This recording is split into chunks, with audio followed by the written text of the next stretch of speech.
สบายดีเด้อพี่น้องฝนตกเบิดคืนจ้ะพี่น้องตกแท้ตกว่าตกเบิดคืนเบิดวันพายุเขาเนาะพี่น้องคือสิตกลินอยู่เบิดมื้ออะไรพี่น้องเอ้ย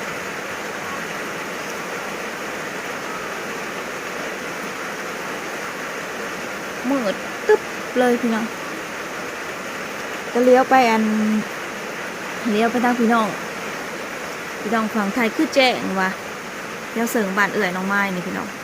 อยู่แถวบุงซวยนี่เลี้ยวไปคือแจ้งจ่างป่างนี่พี่น้องฝนบ่ตกก็เลยจังไดเลี้ยวไปคือแจ้งคือบ่มีฝนแต่ว่าทางบ้านน้องไม้น่ะมืดได้พี่น้องนี่ก็สวยเลยมันก็ยังมืดอยู่แต่ว่าเลี้ยวไปทางคอยไปทางบ้านเอื่อยนะแจ้งพี่น้องแจ้งจังป่างอยู่ก็คือฝนบ่ได้ตกนี่แหละบ้านออกมาเนี่ยตกเบิดมื้อเลยแหละมื้อนี้นะเมื่อคืนนี่เว้ยตกเบิดคืนพี่น้องลักไหลมันโจนหนวกหูพี่น้องเอ้ยนอนก็จนไปจากหลับเสียงฝนตกตอนนี้กำลังเริ่มห่วยจนไหนก็จากมาอีกแล้วนี่พี่น้องตกบาดบ่อนั่นแหละแต่ว่ามันตกตลอดวันเลยระหว่างวันเลยค่ะเด็กพี่น้องฝนเสียงแบะบ่มาบอกเมื่อคืนฝนตกมากพี่น้องเนาะผมเนี่ยก็ไปตัดมากสั่นก้อยด้อย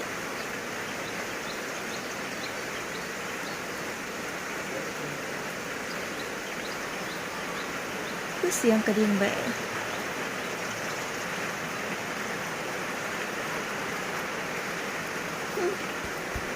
ะลีป้าเพิ่นไปเอาแบะฝนตกเพื่อนน้องไม้เพิ่นไปจูงเอาแบะเพิ่นฝนตกมันมาบ่ได้เมื่อคืนจังมันไปหลีนอนอยู่ใส่เพิ่นไปเอาแต่เช้าผู้เมื่อตั้งแต่3 โมงพี่น้องผู้เมื่อเสียงฝนตก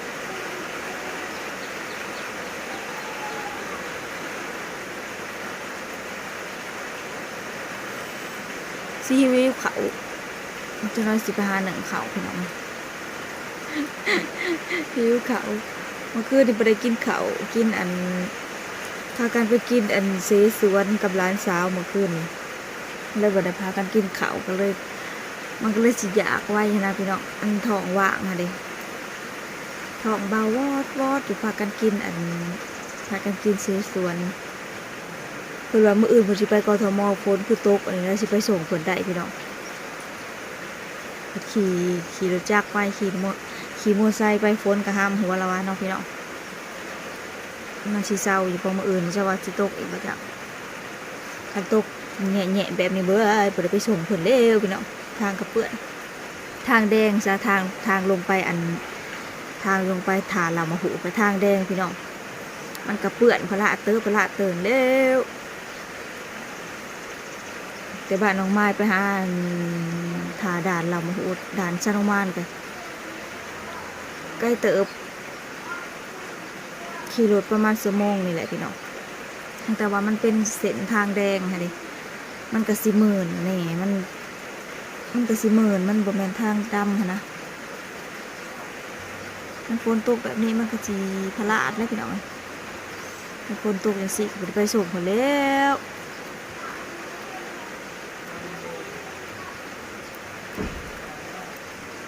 ฝนตกเบิดคืนครับตื่นมาน้ำบกเบิด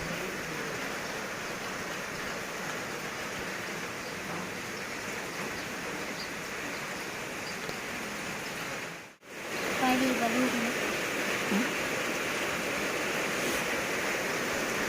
ตื่นเช้าแท้สบายดีดู สบายดียังอะไรตื่นพ่อตื่น เอ้ายังบ่ทันได้ตื่นเพราะว่า พ่อตื่น บ่ว่าสิกลับเขาไปนอนอีกน้องพรมักผิดกับบ่งามพี่น้องกูดฝนบ่ตก ยินภาษาอย่างเยอะ มามา มาเขียนในละสื่นจะขี้เหี่ยว มะเขือใส่เศษโคนเศษ ชีซุกเลยได้นี่ครับชีซุกเลยได้มาเขียบนี่เป็นตะดนเหรอ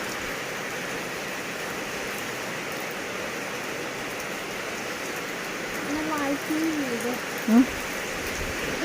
เป็นลายที่เลย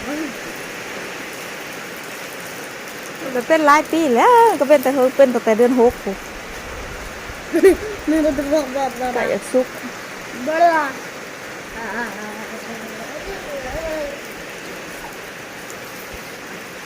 หน้าบกเปิดตกเปิดคืนหน้าบกมาห้ามอย่าออกไปเหยียบเดินมันหล่มเด้อดินหล่มมันขี้ต้มสิติดเกิบเด้อบ่ต้องลงเด้อมื้อนี้เด้อฝนลินลงบ่ได้ลงไหน มันสิเปื้อนขี้ต้มบ่ลงเหยียบได้มื้อนี้งดลงขี้ต้มเด้อมื้อนี้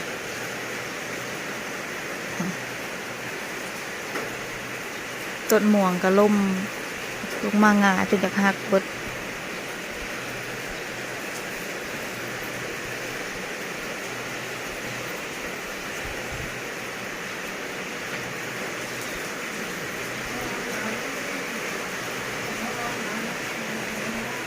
ค่ะเห็ดมันนั่งนี้ก็มัดเลย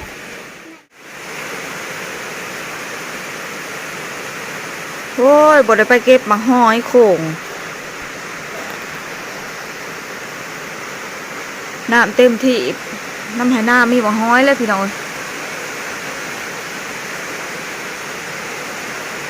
ฝนก็บ่เศร้าจักดิผัดชีลมๆซะ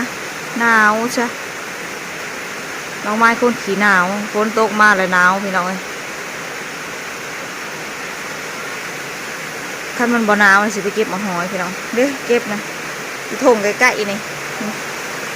มันสิมีฝายใหญ่2-3ฝายพี่น้อง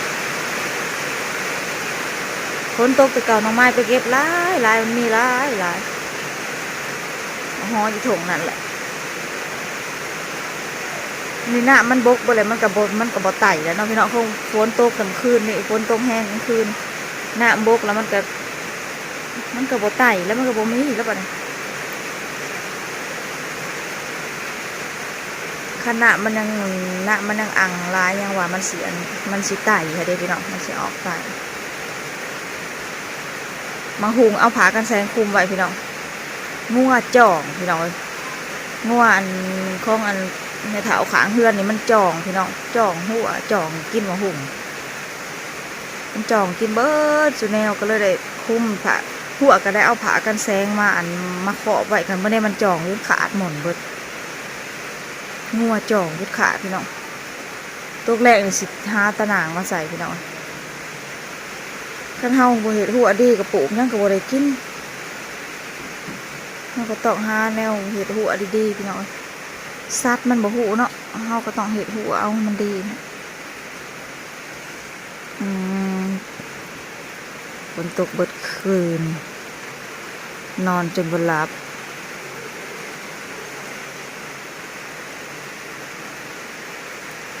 พี่เจ้าเลาะเก็บหอยพุ่นย่างลาดอยู่แต่เด็กๆพี่น้องเอ้ยเลี้ยวไปไม่ใช่เขาจะดุค่ะคันเฮ็ดบ่ออกน้องไม้บ่ได้ตื่นแต่เด็กแล้วน้องไม้ตื่น5 โมงคันเฮ็ดออกหรือห่วยคันเฮ็ดปวกออกหรือว่าไปแต่เด็กแล้วพี่น้องคันเฮ็ดบ่ออกจังซี่เว้ยนอนตื่นสวยนอนปุ้ยเซยแล้วพี่น้องคันเฮ็ดปวกออกห่วยตื่นตั้งแต่ตี 3โอ้ออกหน้าโคผู้เดียวพี่น้องขี่รถอันออกผู้เดียวหน้าโคผู้แหละออกไปสู่เอื่อยบริยานยังเลยได้พี่น้องเอ้ยไปสู่เอื่อยตื่นแต่เด้อไป2 คน2กระน้องไปแต่3-4 โมงหันเฮ็ดออกพี่น้องเอ้ยหันเฮ็ดปวกออกเขาไปจอบเอาแต่บอลเคยเก็บพอดีพี่น้องเขาจืดบอลมันออกแล้วไปแล้วบาดไปได้5 โมงหาคุยได้น้องไม้ไป ไปสู่เอื้อยผู้เดียวเตินออกหน้าตั้งแต่3 โมงพุ่นแล้วพี่น้องบ่เตี้ยจนว่าเจ้าบ่ย่านบ่เตี้ยว่าไปผู้เดียวก็ไปว่าซั่นได้สิย่านหยังเนาะพี่น้องขี่รถนำทางมันออกมาหน้าเฮาเนาะมีแต่เฮือนผู้เฮือนคนสุดทางกับมันก็บ่มีหยังย่านดอกพี่น้องอยู่บ้านเฮามันก็บ่ค่อยมีโจรมีอันนั้นปานใดดอกต้องออกหน้าเจ้าของเนาะเคยเที่ยวแล้วก็บ่ย่านพี่น้องเอ้ยป่าก็มีอยู่แต่กับมันก็บ่ได้มีป่าหลายดอก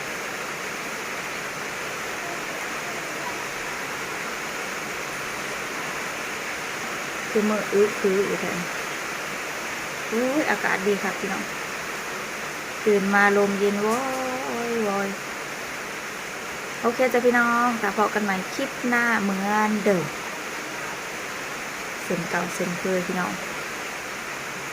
ฝากกดไลค์กดแชร์กดติดตามช่องน้องไม้ด้วยนะฝากเป็นกำลังใจเด้อจ้ะพี่น้องถ้าพบกันใหม่คลิปหน้าสบายดีเด้อ